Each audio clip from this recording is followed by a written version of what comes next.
ایک ماں اپنے مرے ہوئے بیٹے کی قبر کشائی کرانے کی بات کر رہی ہے، کیوں؟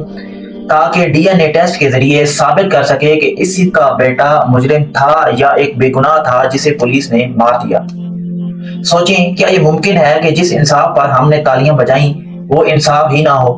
یہ سوال نیا نہیں، پاکستان میں اس سے پہلے بھی ایک بار ایسا ہو چکا ہے۔ ایک معصوم بچی کا قتل، ایک مجرم کا فیک انکاؤنٹر میں خاتمہ، عوام کی تالیاں، اور پھر ہفتوں بعد ایک ایسا انکشاف جس نے پوری قوم کو ہلا دیا۔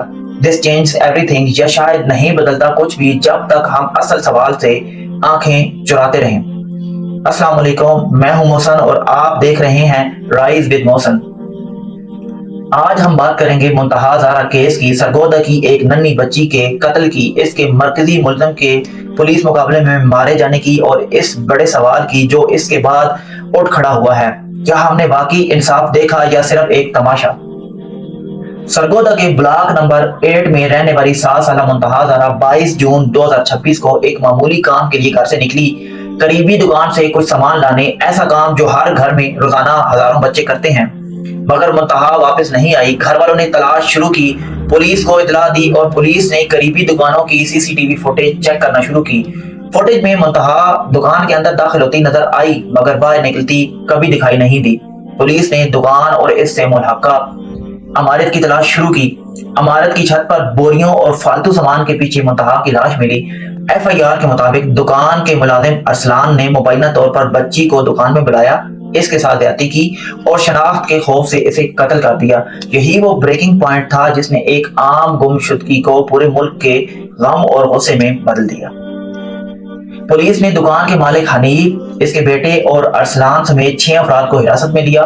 سرگودا کے ڈی پی او نے ایک خصوصی 6 رکنی تحقیقاتی ٹیم تشکیل دی اور کیس کی حساسیت کو دیکھتے ہوئے اسے کرائم کنٹرول ڈپارٹمنٹ یعنی سی سی ڈی کے حوالے کر دیا۔ پولیس کے مطابق ارسلان نے تفتیش کے دوران مبینہ طور پر جرم کا اعتراف کر لیا، مگر پھر وہ ہوا جو پاکستان میں اب ایک جانا پہچانا انجام بن چکا ہے۔ سی سی ڈی کے مطابق ارسلان کو ثبوت کی برآمدگی کے لیے جھال چکیاں کے علاقے میں لے جایا جا رہا تھا جب اس کے ساتھیوں نے مبینہ طور پر پولیس ٹیم پر فائرنگ کر دی۔ جوابی فائرنگ میں ارسلان ہلاک ہو گیا۔ اس کے اہل خانہ نے لاش وصول کرنے سے انکار کیا۔ مقامی قبرستانوں نے تدفین کی مخالفت کی اور بالآخر چند افراد کی موجودگی میں ایک دور دراز مقام پر اسے دفن کیا گیا۔ یہاں ایک بات صاف طور پر سمجھ لینی چاہیے، یہ انکاؤنٹر ابھی خود ایک الزام ہے، حقیقت نہیں۔ خود منتہا کے گھر والوں نے بھی اس خبر کو شک کی نگاہ سے دیکھا اور سوال اٹھایا کہ انہیں نہ کوئی ثبوت دکھایا گیا، نہ کوئی شخص، صرف ایک بیان ملا۔ اور یہی وہ جگہ ہے جہاں ارسلان کی والدہ کا بیان سامنے آتا ہے۔ ان کے مطابق وہ اپنے بیٹے کی قبر کشائی کروا کے اس کا ڈی این اے نمونہ لیں گی تاکہ اسے منتہا کے کیس کے فرانزک شواہد سے میچ کیا جا سکے، یہ دیکھنے کے لیے کہ آیا ان کا بیٹا واقعی مجرم تھا یا ایک بے گناہ شخص جسے پولیس نے مار دیا۔ یہ ابھی صرف ایک دعویٰ ہے اور اس کی تصدیق یا تردید آنے والے دنوں میں ہی ہو سکے گی۔ ناظرین کرام، یہ سوال اتنا عجیب نہیں جتنا لگتا ہے، کیونکہ پاکستان اس سے پہلے بھی ایک بار اسی راستے پر چل چکا ہے اور وہ نتیجہ کسی ہولناک ڈراؤنے خواب سے کم نہیں تھا۔ 2017 میں قصور میں 5 سالہ ایمان فاطمہ کے ساتھ زیادتی کر کے اسے قتل کر دیا گیا۔